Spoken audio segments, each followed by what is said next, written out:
예레미야 1장은 예레미야가 어떻게 하나님으로부터 부름을 받았나, 소명장이라고 이야기하고 있습니다. 여러분들도 어떻게 하나님으로부터 처음 예수님을 믿게 되셨습니까? 어떤 분은 부모님의 손에 이끌려서, 어떤 분은 친구들이나 또 교회 모임이 있다고 청소년 때 오셔서 자연스럽게 교회에 연결이 되고 또 주님과 함께 지금 이 시간까지 온 줄로 믿습니다. 우리의 과거를 되돌아보면 내가 처음 예수 믿을 때 사실 몰랐죠. 그것이 어떤 건지. 그런데 시간이 흐르면 흐를수록 은혜, 그것이 정말로 하나님의 절대적인 주권에 의한 나의 선택해 주셨던 것이었구나. 하도 시간이 오래 지나서 이제 그런 것들조차도 다 어떤 때는 잊어버린 경우도 있습니다. 그래서 신앙에 우리가 그 힘, 원동력, 또 다른 말로 원천이라고 그러는데 그것을 도대체 그게 뭘까? 어떤 분들은 생생하게 지금도 나와 함께 동행하시는 그 분이 있다는 것을 깨닫게 되는 분들도 있지만, 어떤 분들은 먼 과거처럼 정말 내가 어떻게 예수님을 믿게 됐지 이렇게 되질문하는 경우도 있습니다. 우리는 매 순간마다 또 매 일마다 매 월마다 이렇게 같이 모여서 우리 신앙의 원천은 뭘까? 성도들의 삶의 그 행복은 뭘까? 뭔가 하나님 나라를 향해 가는 그 놀라운 밀어주는 그 원동력은 뭘까? 한번 고민해 보시기를 간절히 부탁드립니다.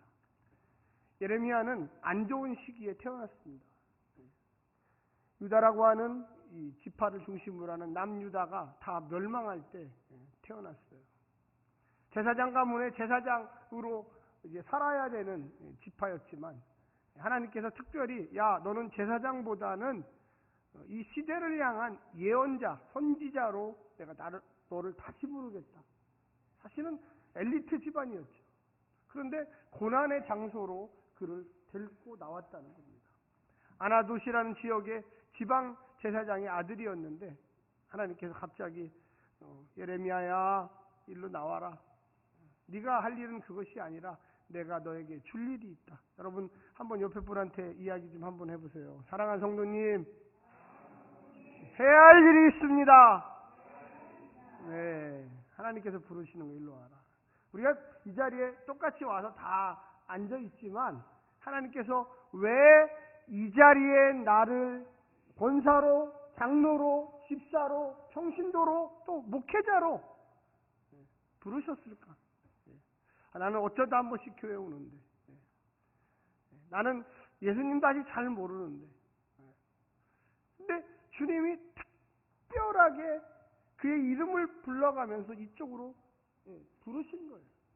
오늘 4절 처음에 여호와의 말씀이 내게 임하니, 내게 임하니라, 내게 임하니, 내게 임하니라. 사랑하는 성도 여러분, 우리의 그 처음 예수 믿었던 그 순간, 사실 지금도 저도 생각해봐도 어릴 때부터 교회 다녔기 때문에 그때 그냥 성들 따라서, 엄마 따라서 교회 갔지 이런 생각밖에 안 나요. 그런데 어느 순간에 내가 너에게 시킬 일이 있다. 내가 너를 통하여 이 땅에서 이루려고 하는 일이 있다. 예레미야는 남유다의 이스라엘 백성 전체에게 축복을 선포한 게 아니에요. 교회 들으면 들을수록 듣기 싫은 얘기, 심판을 선포. 예레미야 전체를 보면 심판이라는 단어가 제일 많이 나와요. 너희들은 벌을 받으리라, 대가를 치르리라. 그 얘기하려고 예레미야를 하나님이 불렀어요. 그 당시에 선지자들이 없었던 게 아니에요. 그 당시에 제사장, 레위, 서기관 이런 사람들이 없었던 게 아니에요.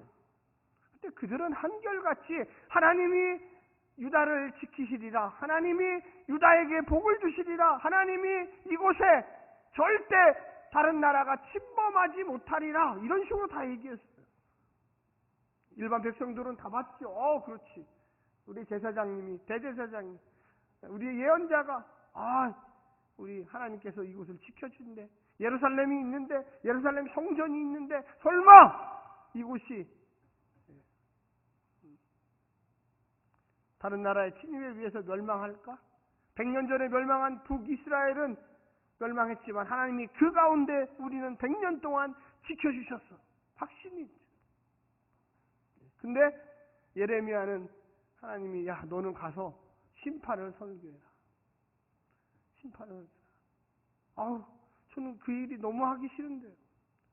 모든 다른 예언자들이 축복을 선포하고 부흥을 선포하고 희망을 선포하는데 왜 나만 가서 너희들에게 하나님의 심판이 있으리라 이런 얘기를 해야 됩니까? 그들이 나를 믿겠습니까?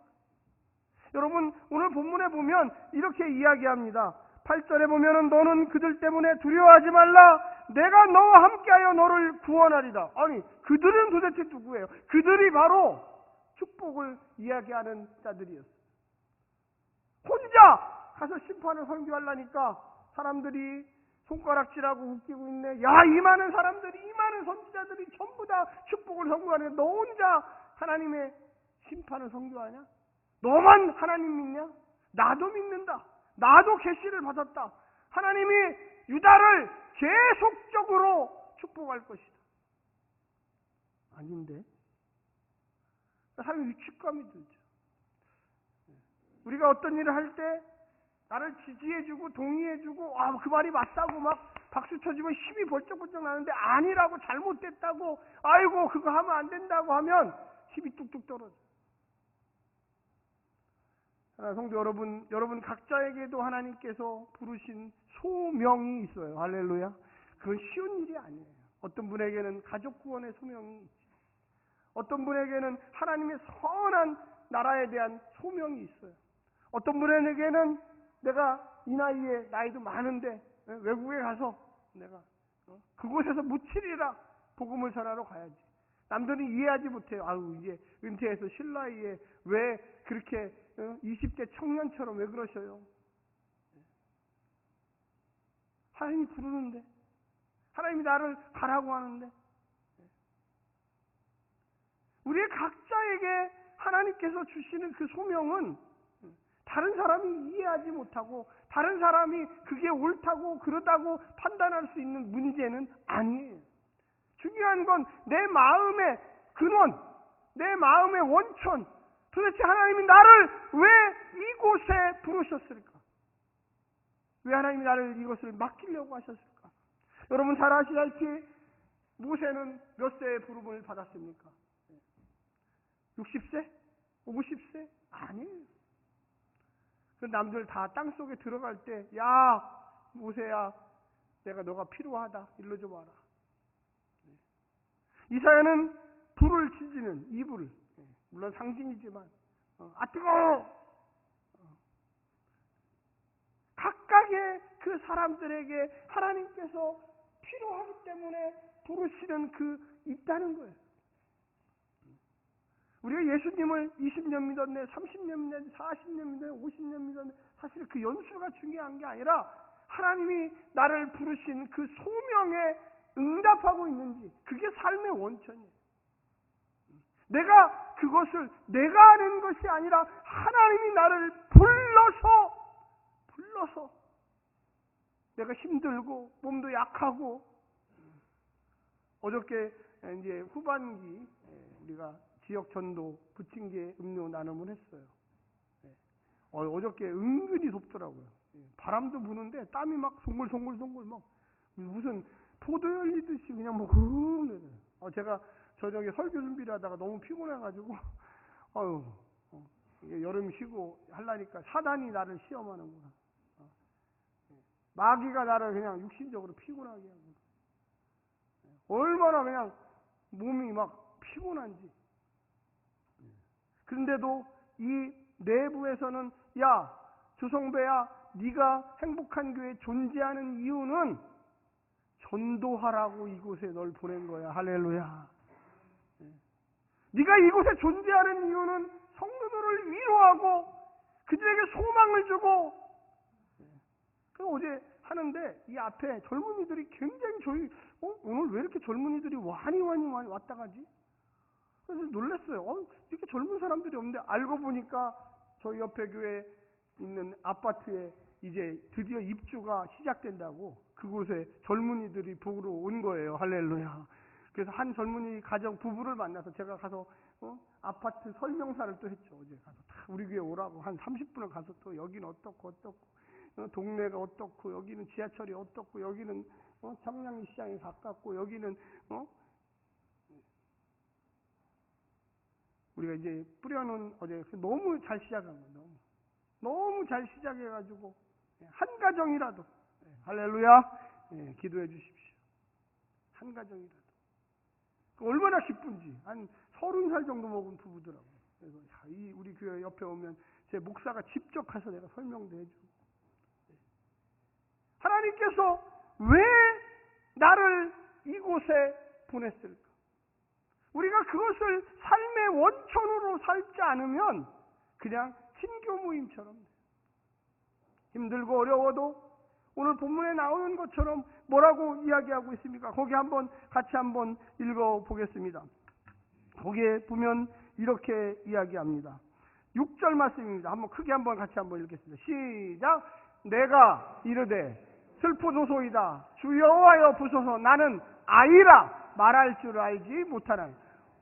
나는 애기다. 이런 뜻이에요. 애기. 나는 갓난 애기입니다. 제가 가서 무슨 말을 떠든다고 저 사람들이 내 말을 믿겠습니까? 그들은 나를 조롱하고 질시하고 나에게 돌팔매질을 하지 않으면 다행일 정도입니다.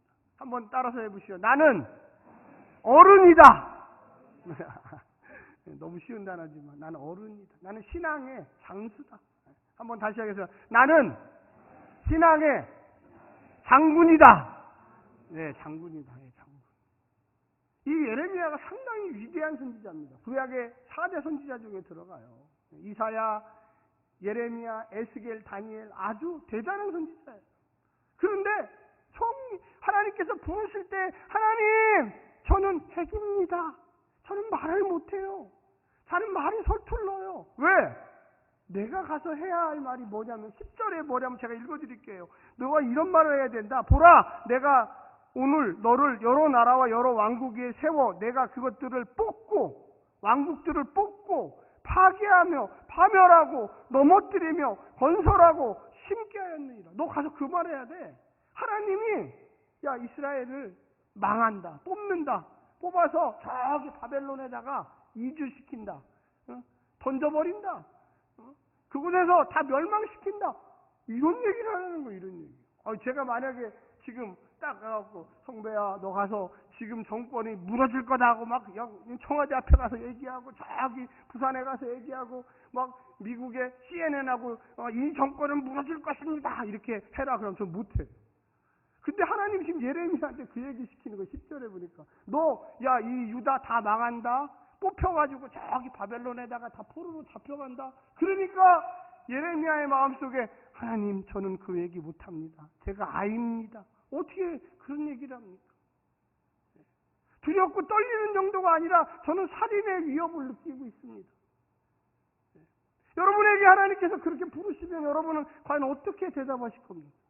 전 할 일이 많은데요. 애들도 먹여 살려야 되고, 지금 뭐 할 일이 세상 같아. 그래 몸도 아파요. 힘들어 죽겠어요. 그거 왜 저한테 그런 일을 시키세요? 우리 교회 똘똘하신 분도 많고, 힘 좋은 청년도 있고, 그런데 왜 이렇게 다 늙어가는 사람을 불러요? 그건 말이 안 돼요, 하나님. 이런 모습이에요. 근데 여러분, 한번 따라서 해야죠. 소명을 잡으면, 크게 해보세요. 소명을 잡으면 힘이 생긴다. 하나님이 일 시켜놓고, 야, 네가 열심히 해라 해놓고서, 나는 모른다, 이제 갈게. 네가 알아서 해야 돼. 아니에요. 하나님은 다 계획이 있으셔요. 하나님은 믿고 맡기는 거예요. 네가 지금 당장은 아이지만 여러분 오늘 본문의 제일 마지막 19절, 18절에 뭐라고 이야기하고 있습니까? 18절 한번 읽어보세요. 시작. 보라 내가 오늘 너를 그 온 땅과 유다들 왕들과 그 지도자들과 그 제사장들과 그 땅 백성 앞에 견고한 성읍 세기둥 노성벽에 되게 하였으니. 야 내가 견고한 성읍 너를 내가 견고한 성읍으로 꽉 붙들어주고 내가 노성벽 새 기둥을 너의 옆에 다 세워서 너를 공격하는 그들을 다 거꾸로 다 멸망시키리라. 소명을 붙잡는 게 삶의 원천이에요. 소명을 붙잡는 게 하나님께서 나를 일으켜 세우는 거예요. 우리는 헛된 것들을 자꾸만 붙잡아요. 명예, 돈, 여러분, 그런데 아무것도 남는 게 없어요. 내가 정말로 이 땅에서 소명을 붙잡아야지 삶의 원천이 일어나요. 이 아나솥이라고 하는 지역 자체가 작은 동네예요. 큰 동네가 아니에요. 거기에 지방 제사장의 아들이에요. 그런데 이 예루살렘 성전에 엄청나게 큰 대형 성전이죠. 거기에 가서 너 가갖고 이 나라가 앞으로 어떻게 될 건지 회개하라고, 회개하지 않으면 이렇게 될 거라고 외쳐라. 소명이 있는 사람들은요, 가슴 속에서 뜨거운 열기가 일어납니다. 한번 가슴에다 한번 손 좀 얹어보세요. 내 가슴이 뜨거운가 차가운가. 안 얹으시네. 뭔가 내가 소망이 있는가, 내가 예수 안에서 무엇을 행해야 할지를 알고 있는가. 나는 아픈데, 여러분 한번 따라서 해보시죠. 나는 안 아픈데. 자꾸만 아프다 그러면 아플 일밖에 안 생겨요. 나는 안 아픈데. 어떤 심리학 교수가 그러더라고요. 몸이 아픈 거의 40% 정도는 심리래요. 심리. 나는 한 10% 정도 되는 줄 알았더니 아니래요. 몸 아픈 거의 40%는 심리적으로 아픈 거예요. 그게 증상이 나타난다는 거예요. 운동하는 사람들 보세요. 계속적으로 뛰고 뭐하고 합니다. 속으로 나는 아픈데 하면서 뛸까요? 나는 안 아픈데 열심히 뛰어야지, 더 열심히 뛰어야지. 아픈 분의 특징은 계속 아픈데. 기도를 왜 합니까 도대체? 하나님 고쳐주세요. 하나님 믿습니다. 할렐루야. 내가 나이 들었다. 내가 못 산다. 나는 왜 이렇게 괴로워? 계속 무한 반복의 머릿속에서 입으로 안 해도, 그런데 그런 상황에 처해 있을지라도 하나님, 나는 아이지만 하나님께서 나를 모성벽으로 쇠기둥으로 나를 지켜 주실 줄로 믿습니다. 할렐루야. 그게 삶의 원천이에요. 여러분, 오늘날에 많은 사람들이, 여러분 들어보세요. 부자가 되고 싶으신 분들이 그런 얘기를 진짜 했다는 거예요. 많은 제가 책을 읽어봤어요. 그랬더니 그 가난할 때 뭐 했습니까? 그랬더니 앞에 거울을 놓고 아침마다 나는 부자가 될 것이다. 나는 부자가 될 것이다. 다 부자가 된 건 아니겠죠. 부자가 된 사람만 그런 간증을 하는 거예요. 아멘. 네. 그러나 됐잖아요. 많은 사람들이 착각하는 게 그게 돈이 듭니까? 그게 무슨 엄청나게 시간이 듭니까? 무슨 에너지가 2시간, 3시간 합니까? 아침에 일어나서 하나님, 내게 건강을 주시옵소서. 할렐루야. 한 번만 하지 마세요. 2번 하고 3번 하고 4번 하고 5번. 그게 돈이 들어요? 시간이 들어요? 우리의 삶 속에 그 심리학자가 이야기하는 것처럼 40%는 네 마음에 달렸다. 나머지 60%는 하나님이 책임져 주셔요. 근데 해보지도 않고, 아이고 그거 한다고 내가 도대체 뭔데? 소명을 붙잡는 사람은, 하나님, 내가 이 방향으로 갑니다. 내 몸이 지금 힘들고 어렵고 낙심되고 좌절되고. 저는 저녁마다 우리 기도회 하잖아요. 기도할 때마다 우리 성도들 한 사람 한 사람 불러가면서 하나님, 단 1초, 10초, 어떤 분은 1분, 2분이라도 하나님, 이 상황이 지금 바뀌게 도와주십시오. 아프신 분이 안 아프게 도와주십시오. 기적이 일어나게 도와주십시오. 아멘. 네, 저만 기도하는 것 같아요. 정말. 약만 드시지 마시고 마음속으로 하나님, 나는 당신을 믿습니다. 당신의 살아계심을 경험하게 하여 주시옵소서. 삶의 원천은 내가 지금 힘들고 어렵다. 그럼 예수님께 부르짖으라고, 예수님을 만나라고, 하나님이 해주신다고, 변화를 주신다고 아무리 설교해도 엉뚱한 거를 자꾸만 찾아보고 있어요. 과학적으로 증명된 40%의 기적이 있다는 것, 그리고 그 나머지는 하나님이 하신다는 것. 우리에게 하나님께서는 창조의 영을 부어 주셨습니다. 아멘. 그 창조라는 게 뭡니까? 만들어내는 거죠. 생각하고 또 생각하고, 이게 도대체 왜 이렇게 될까? 왜 내게 이런 일이 벌어졌을까? 왜 나에게 이런 안 좋은 것들이 계속적으로 발생할까? 하나님, 기도합니다. 저는 지혜가 부족하고 능력이 부족하고 연약합니다. 오늘 이 예레미야 1장에 예레미야를 부를 때 하나님이 무책임하게 야 일로 와라! 여기에서 끝나는 게 아니라 걱정하지 마라. 내가 너를 도와주리라. 내가 너를 보호해 주리라. 내가 너와 함께하리라. 할렐루야. 저는 우리 행복한 교회 성도들이 하나님 안에서 소명을 붙잡기를 간절히 부탁드립니다. 이게 삶의 원천이에요. 우리 그리스도인들이 과연 어떤 모습으로 살아갈까요? 예레미야가 심판을 설교했지만 아까 그 읽었던 18절 마지막에 뭐라 합니까? 다시 세우리라. 다시 건설하리라. 여러분 심판만 설교한 게 아니에요. 근데 사람들은 귀 속에 심판밖에 안 들려요. 그 나중에 끝머리에 나오는 뭐라고 이야기하고 있습니까? 거기에 보니까 10절의 마지막 부분에 이렇게 이야기합니다. 건설하고 심게 하였느니라. 건설이 뭡니까? 지어진다는 거 아니에요. 파멸도 하지만 뿌리가 뽑히지만 내가 그 자리에 너희들을 다시금 일으켜 세우리라. 할렐루야. 사랑하는 성도 여러분, 소망을 가지십시오. 사랑하는 성도 여러분, 입을 열어서 크게 하나님께 외쳐 기도하십시오. 아프신 분들, 힘드신 분들, 마음적으로, 육신적으로, 사업적으로 힘드신 분들 기도하십시오. 여러분, 기도만 해도 40%는 좋아지는데 왜 하지 않습니까? 왜 그냥 포기합니까? 나머지는 하나님이 바꾸시리라고 저는 믿습니다. 우리의 삶의 현장에서 기적이 일어나야 돼요. 우리 삶의 현장에서 하나님을 체험해야 돼요. 그것이 우리가 가져야 될 삶의 신앙의 원천입니다. 기도하겠습니다.